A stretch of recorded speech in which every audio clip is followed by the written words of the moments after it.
From Wood TV 8, this is a breaking news alert. New trial, new verdicts. Just minutes ago, 2 men were found guilty in the plot to kidnap Governor Whitmer. A jury finding Adam Fox and Barry Croft both guilty just 4 months after a previous jury deadlocked on verdicts. News 8's Joe LaFurgey is live at the courthouse where those verdicts just came down. Joe? Yeah, Tom, good afternoon. Again, guilty verdicts for both of these defendants. Barry Croft, Adam Fox found guilty of conspiracy in the kidnapping plot to kidnap Governor Whitmer, and a second charge of conspiracy to possess a weapon of mass destruction. Barry Croft, a third charge, possession of a destructive weapon. He was found guilty of that as well. The jury started deliberating about this time yesterday afternoon. They went through 5 o'clock last night, deliberated about 3 hours this morning before reaching the verdict. And just to give you some comparison to the last trial, it took that last jury about 37 hours to decide that 2 of the co-defendants earlier in this case were innocent, and decided that Fox and Croft, they just couldn't come to a decision on their verdict. So a much different trial, slightly shorter trial this time around.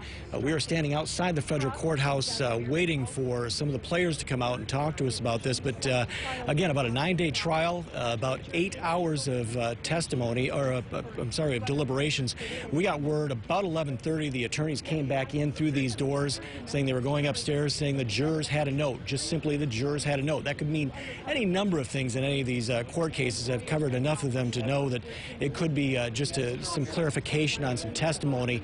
But when we got up into the courthouse, into the courtroom, settled down, and the judge did say, in fact, the note said that they had reached a verdict, brought the jury back in, and they delivered that verdict. Of course, in the process of this, they went through and polled the jury, all of them unanimous vote, guilty on all those counts. So this retrial happening the second time around, the federal government winning this one. We're, again, waiting for some reaction from the players in this. We'll have that in just a few minutes.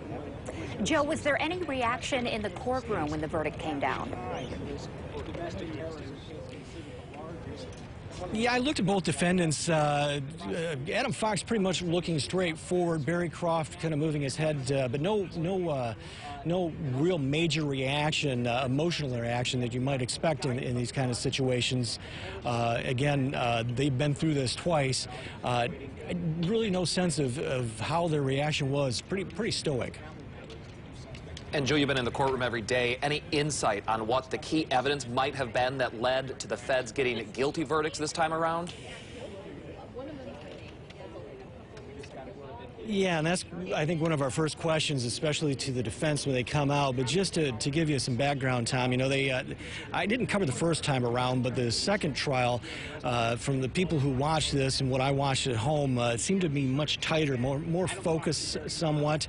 Obviously, the defense using that entrapment claim, and I think one of the key things that may come out when this is all said and done is the timing of it.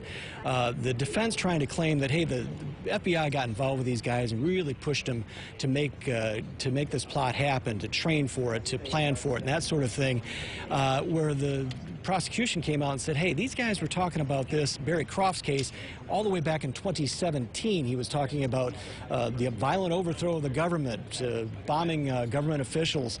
Adam Fox had talked about, first off, raiding the Capitol building during the COVID-19 lockdown and taking out some politicians. All that happening before the FBI, through their informants and their undercover agents, got involved. That may very well be a key, that whole timing of it, when things were said and when the planning started, even though obviously the FBI, through their undercover efforts, did get involved and infiltrate that group. Did they actually push them to do something they had already planned to do ahead of time? And that was one of the keys to defending against this entrapment defense. All right, Joe, thank you. Joe LaFurgey live at the federal courthouse downtown. He'll have a full wrap-up tonight at 5 and 6 of what happened today and throughout that trial.